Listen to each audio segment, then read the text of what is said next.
Aujourd'hui, j'espère que vous avez bien pris vos médicaments, car on va s'attaquer au capitaine à la santé fragile et à la longue chevelure blanche, j'ai nommé Jushiro Ukitake. Le capitaine de la 13e division est un personnage un peu particulier, qu'on ne voit malheureusement que très peu à l'œuvre, mais qui a malgré tout une énorme fanbase. Avant de commencer, comme toujours, je vous remercie pour tous vos commentaires et votre soutien à la chaîne, ça fait vraiment plaisir, et n'oubliez pas de bourrer le bouton like pour plus de contenu sur Bleach. Et maintenant que tout est dit, parlons de Jushiro Ukitake.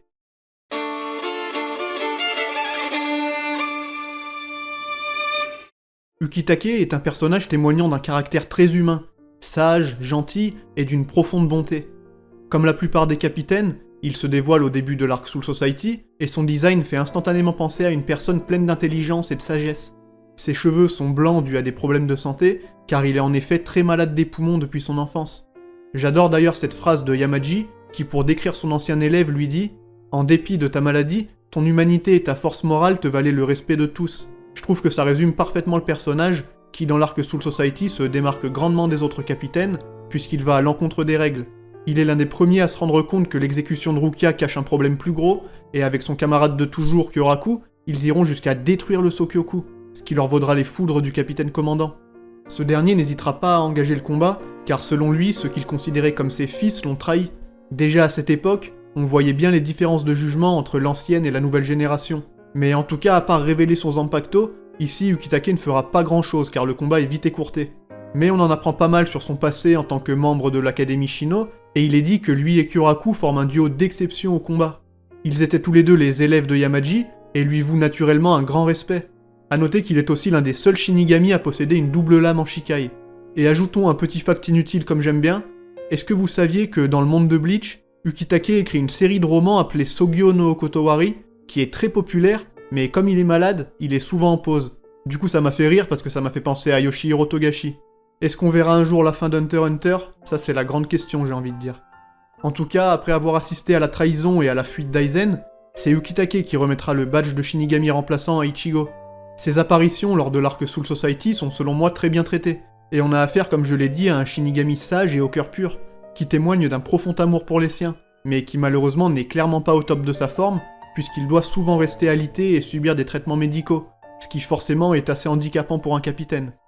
D'ailleurs, à force de suivre ces traitements, il a lui-même développé des bonnes capacités en termes de Kaido, les techniques de soins utilisées à Soul Society. Personnellement, je vois plus en lui une espèce de conseiller, de stratège, mais en tant que combattant, on ne verra malheureusement pas grand-chose. On peut aussi évoquer l'histoire de Kaien Shiba, son ancien vice-capitaine, qu'il devra affronter à contre-cœur après que celui-ci ait été possédé par un holo. On voit ici que ces symptômes peuvent se déclencher en plein combat, ce qui en termes de fiabilité n'est pas ouf, il faut bien l'admettre. Bon, maintenant passons au problème, c'est-à-dire le traitement d'Ukitake lors de l'arc à Rancard.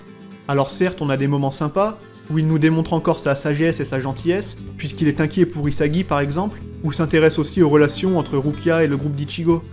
Il est donc fidèle à lui-même, mais à ce point-là, ce qu'on veut voir c'est du fight, et qu'il nous montre pourquoi il est autant respecté, car c'est un des vétérans du Gotei 13. Mais malheureusement, il est le seul capitaine parmi le line-up original à ne jamais nous dévoiler son Bankai. Quoique non, il y a aussi Aizen, mais bon, c'est un peu à part. Mais quoi qu'il en soit, c'est quand même un petit peu décevant. On s'attendait à voir du lourd pour lui lors de la bataille de Karakura, et ça commence tranquillement, avec des passages drôles où il refuse d'affronter Lilinette. Et là, je l'avais dit dans ma vidéo sur Stark, mais je pensais que lui et Kyoraku affronteraient le Primera ensemble, et qu'on verrait enfin leur fameux duo en action.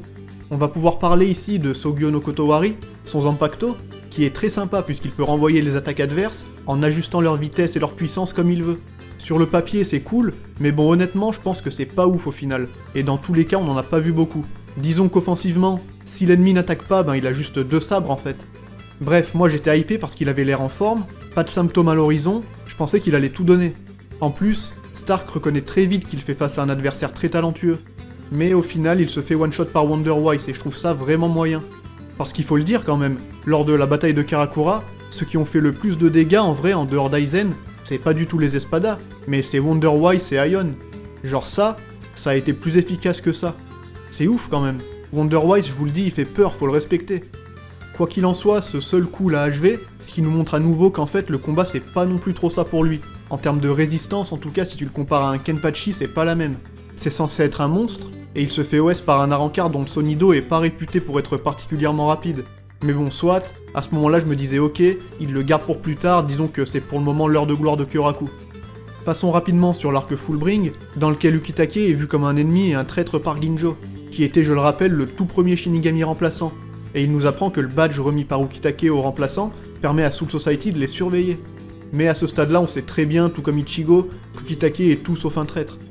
Et c'est lors du dernier arc que j'avais beaucoup d'attentes pour le capitaine de la 13e, mais je vous cache pas que j'ai été un peu déçu, car il ne participe à aucun combat majeur. Il a bien entendu un moment sur le devant de la scène, dans lequel il nous dévoile son histoire, et comment il a survécu à la maladie étant enfant, mais rien d'autre. Clairement, j'ai l'impression que Kubo avait pas envie de faire combattre ce personnage, puisqu'il participe activement aux soins des blessés plutôt que d'être en première ligne. En tout cas, son histoire est intéressante, mais soulève plein de questions qui ne trouveront pas leur réponse dans le manga. Il a en effet été sauvé par le bras droit du roi des esprits, Mimihagi, qui était vu comme une divinité par les habitants du Rukongai. En consacrant ses poumons au seigneur Mimihagi, Ukitake a pu survivre à sa maladie, et afin de sauver Soul Society après qu'Ichigo ait été forcé de trancher le roi des esprits, il va accomplir un acte héroïque. En fait, il nous explique que le pouvoir de Mimihagi, donc celui du roi des esprits, est présent dans ses poumons et qu'en lui offrant le reste de son corps via un rituel appelé Kamikake, il peut lui-même devenir le réceptacle du bras droit du roi des esprits, et ainsi le remplacer temporairement afin d'éviter la destruction des mondes et de préserver l'équilibre. Clairement, à ce moment-là, il a sauvé tout le monde, et nous a encore une fois prouvé son humanité, alors qu'il n'a pas hésité une seconde à offrir sa vie, une vie qui aurait normalement dû s'arrêter à l'âge de 3 ans à cause de sa maladie. C'est un passage très émouvant de cet arc, clairement, mais il est aussi un peu confus.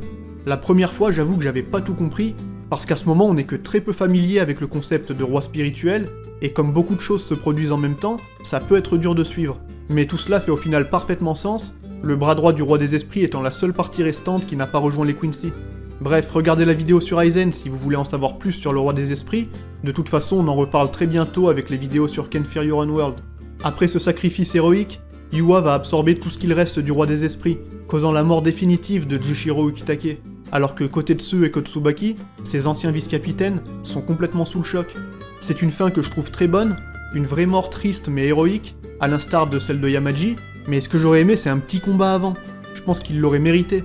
Imaginez-le prendre un ou deux sternes de façon épique, alors qu'il est en train de souffrir de sa maladie, ça aurait pu être encore plus impactant je trouve, et le perso méritait son tome dédié, avec sa couverture et son gros combat. En tout cas, c'est un personnage qui est bien plus populaire que ce que je croyais, sûrement grâce à son sourire et son charisme naturel, mais aussi grâce à sa pureté et sa gentillesse. Après la guerre, on aura bien entendu droit à un hommage, alors que Kyoraku se rend sur sa tombe pour lui faire honneur, en tant que héros comme il le mérite. Et c'est ainsi que prend fin l'histoire de Jushiro Ukitake, un personnage majoritairement défini par son grand cœur, sa bonté et par son sacrifice héroïque face à l'armée de Yuwa. Même si côté combat le perso déçoit, il n'en reste pas moins mémorable et très populaire auprès des fans.